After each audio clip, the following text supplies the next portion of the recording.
સુરતમાં લિફ્ટમાં ફસાઈ જવાની ઘટનાઓમાં ઘટાડો થવાનું નામ નથી લઈ રહી। શહેરના વેસુ વિસ્તારમાં આવેલ ગેલોપિન કોમ્પ્લેક્સમાં લિફ્ટ અચાનક ખોટકાતા 7 વર્ષના બાળક સહિત 5 લોકો લિફ્ટમાં ફસાઈ ગયા હતા। આ ઘટનાની જાણ થતાં જ સુરત ફાયર વિભાગની ટીમ તાત્કાલિક સ્થળ પર પહોંચી હતી અને રેસ્ક્યુ ઓપરેશન હાથ ધરી તમામ લોકોને સુરક્ષિત બહાર કાઢ્યા હતા।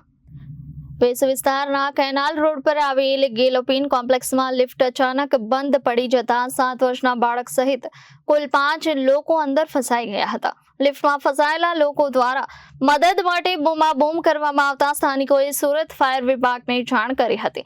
જાણ થતાં જ ફાયર વિભાગની ટીમ તાત્કાલિક ઘટના સ્થળે પહોંચી અને પરિસ્થિતિનું મૂલ્યાંકન કરી રેસ્ક્યુ કામગીરી શરૂ કરી હતી।